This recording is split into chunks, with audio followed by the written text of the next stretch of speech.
Siapakah dia, siapakah dia yang meneduhkan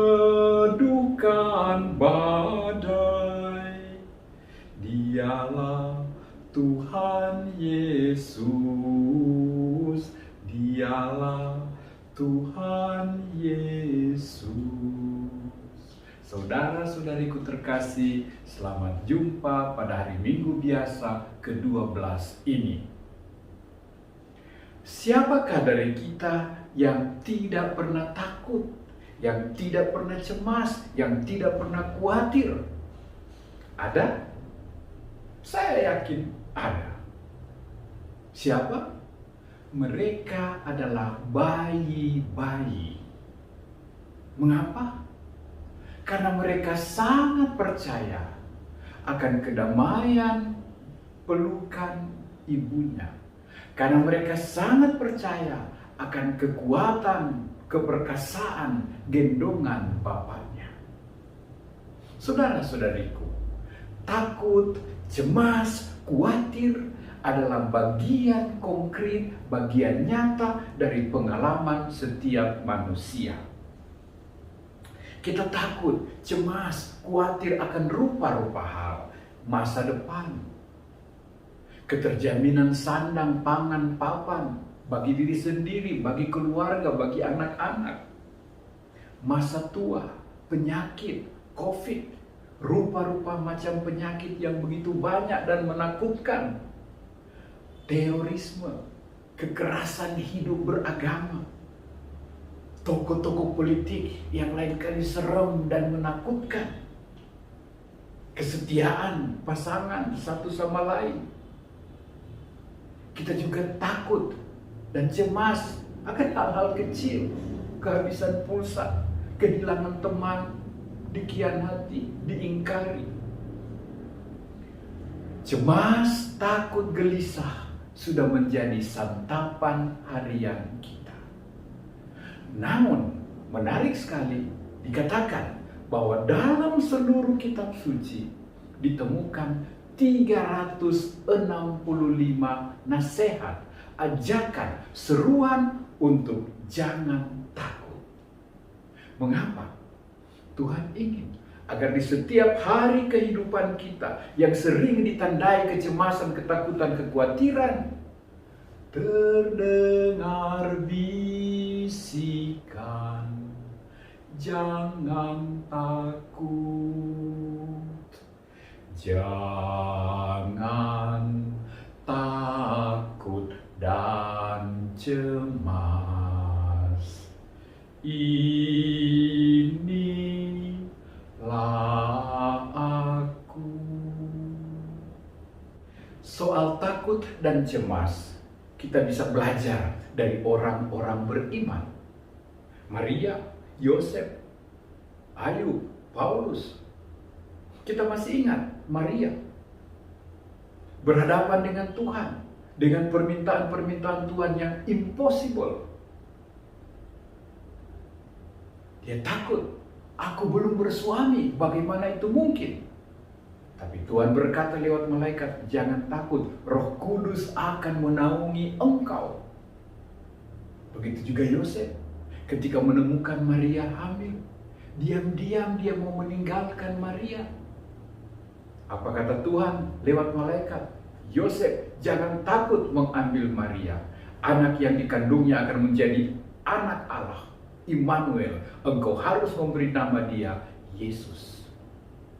Yosef patuh, Yosef taat. Kendati ada ketakutan, kecemasan, dan kekhawatiran. Mengapa? Karena mereka lalu percaya bahwa Allah yang memanggil, Allah yang meminta adalah Allah yang menyertai, adalah Allah yang memampukan. Maka hal-hal yang tadinya impossible menjadi I am possible with God. Begitu juga dengan Ayub. Dalam bacaan pertama tadi, Tuhan menantang dia, Ayub, Ayub, tidakkah engkau tahu siapa aku? Lupakah engkau akan aku yang membendung laut, yang mengatur kegelapan, Lupakah engkau akan aku yang menggaris di atas tanah dan berkata, hai laut, sampai di sinilah gelombangmu dan jangan lewati batas ini. Dan bukankah semuanya terjadi? Petrus dan kawan-kawan pun mengalami ketakutan. Super dahsyat, super duper. Badai ganas menerpa, bahtera kecil tunggang langgang. Cemas dan takut menghimpit, menjerit. Maut di depan mata. Tuhan, Tuhan, kau tak peduli kami binasa. Dan apa yang terjadi? Siapakah dia, siapakah dia yang meneduhkan badai? Dialah Tuhan Yesus, dialah Tuhan Yesus.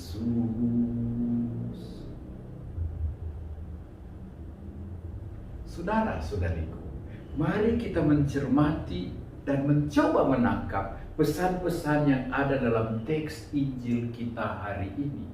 Pertama, Yesuslah yang mengajak, marilah kita bertolak ke seberang. Dan dalam bertolak ke seberang ini, mereka mengalami badai, gelombang, angin, dan taufan.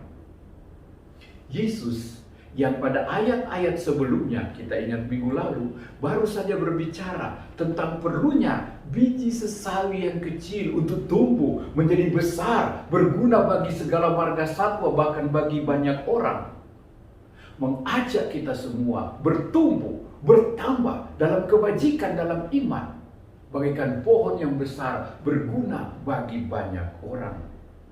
Maka Tuhan yang menghendaki kita bertumbuh, Tuhan yang menghendaki kita berkembang, Tuhan yang menghendaki kita menyeberang, maju ke seberang sana. Tersirat di sini pesan Yesus, anak-anakku, kamu harus tumbuh. Jangan kamu takut dan cemas akan segala tantangan yang tak lepas dari usaha kemajuan. Kamu tidak perlu khawatir, karena aku bersamamu. Aku meneduhkan badai, aku menghilangkan, melenyapkan segala tantangan yang menghadang kamu. Mengapa kita sering takut dan cemas berhadapan dengan topan dan gelombang kehidupan? Karena kita terlalu percaya diri. Apa maksudnya? Karena kita tidak mengandalkan Tuhan. Mari kita belajar dari apa yang terjadi dari Petrus dan kawan-kawan di dalam perahu. Lihat, Petrus dan kawan-kawan, mereka pasti sudah melihat ada tanda-tanda gelap, ada tanda-tanda percikan kilat, ada tanda-tanda guntur yang mulai nampak di langit. Tetapi mereka cuek, mereka berpikir mereka akan mampu, akan bisa. Mereka sangat percaya diri. Bukankah kami anak danau? Bukankah kami anak badai? Bukankah kami profesional di laut, juga di danau? Maka mereka sendiri memegang kemudi, mereka sendiri memegang layar, mereka sendiri memegang dayung. Mereka tidak melibatkan Yesus sama sekali. Bahkan mungkin mereka berpikir, anak tukang kayu, mau apa kau di sini? Tidur saja, kau tak bisa apa-apa. Kamilah ahlinya, kamilah jago-jagonya. Dan mereka biarkan dia tidur. Nanti ketika terdesak, ketika bahaya sudah di depan mata, mereka menjerit, berpekik, Tuhan, kau tidur saja. Kau tak pusing bahwa kami binasa. Siapakah dia? Siapakah dia yang kita panggil di saat bahaya? Dialah Tuhan Yesus. Dialah Tuhan Yesus. Saudara-saudari, Rasul Markus menulis Injilnya pada saat gereja awal, gereja mula-mula, sementara dipersekusi, dianiaya, dimusuhi, dicemooh, mereka umat kecil diumpamakan oleh Markus bagaikan sebuah perahu kecil di tengah gelombang mengarungi zaman. Yesuslah bintang pedoman, arah dan tujuan. Yesus adalah jurumudi bahtera itu. Yesus adalah kepala gereja yang dia bangun dan dirikan sendiri. Dia adalah pedoman, dia adalah arah dan tujuan, dan dia juga akan mendampingi, akan menyertai perjuangan, pergerakan, pertumbuhan gereja itu. Dia yang mengajak bertumbuh, dia yang mengajak kita berbuah, dia yang mengajak kita menyeberang ke seberang. Dia akan menyertai, dia menjamin pertumbuhan, dia menjamin kemajuan kita. Jangan takut. Saudara-saudariku, mari kita lihat ada dua pesan Yesus untuk kita hari ini. Pertama, kita harus ke seberang. Kita harus bertumbuh, kita harus bertambah dari biji kecil menjadi biji yang besar. Kita perlu mengembangkan diri. Bakat, talenta, potensi, keutamaan-keutamaan, kebajikan-kebajikan, kemampuan-kemampuan yang kita miliki. Jangan kita bermental biasa-biasa saja. Sudah cukup begini saja. Jangan kita hanya berani menikmati yang mudah dan gampang, yang santai saja. Hari-hari ini banyak anak-anak kita naik kelas atau bahkan tamat SD, SMP, SMU, bahkan universitas. Kita bersyukur mereka bertumbuh, mereka bertambah dalam ilmu, tapi juga dalam iman, dalam keutamaan, dalam kebajikan. Dan kita orang tua dan kita orang dewasa, kita juga hari-hari ini harus bertumbuh dan berkembang, menyeberang ke tempat yang lebih tinggi, lebih dalam, lebih jauh, lebih luas, lebih mulia, dan lebih indah. Kedua, untuk bertolak ke seberang, untuk bertumbuh, sudah pasti ada badainya. Sudah pasti ada tantangannya. Sudah pasti akan ada halangan-halangannya dan kesulitan. Tetapi jangan takut. Yesus tidak tidur. Yesus tidak diam. Beri dia peran. Beri dia tempat. Jangan kita merasa diri jago. Jangan kita menjadi single fighter. Jangan kita mengupayakan one man show. Ingat, murid-murid menganggap dia anak tukang kayu, menganggap dia tidak tahu apa-apa. Padahal akhirnya dialah tumpuan harapan mereka satu-satunya. Yosef, Maria, Paulus, Ignatius Loyola juga dipanggil ke seberang. Dan mereka tetap rendah hati, menjadikan Kristus pusat segala-galanya. Tuhan mendapat tempat utama. Kita jangan sok jago, kita jangan jadi Superman atau Superwoman. Kristus ini jugalah yang Paulus sudah alami, membantu dia, menguasai dia, membuat dia hidup dari mati, membuat dia jadi ciptaan baru, yang lama hilang, yang baru datang di dalam Kristus ini. Kita akan bertumbuh, kita akan berkembang, kita akan ke seberang bersama dia yang akan membantu kita melewatkan yang lama menuju ciptaan baru.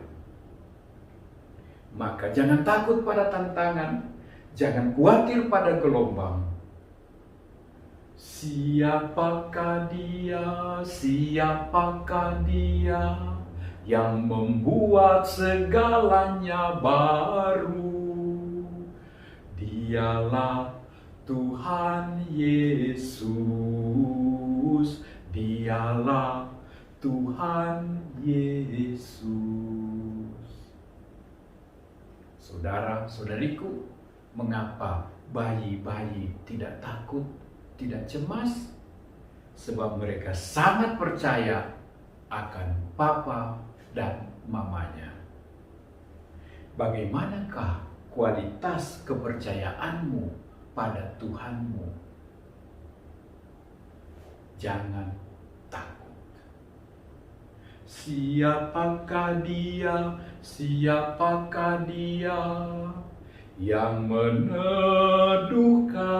badai? Dialah Tuhan Yesus, dialah Tuhan Yesus. Tuhan sertamu, panggil dia, libatkan dia, beri dia tempat dalam hidupmu, dan jangan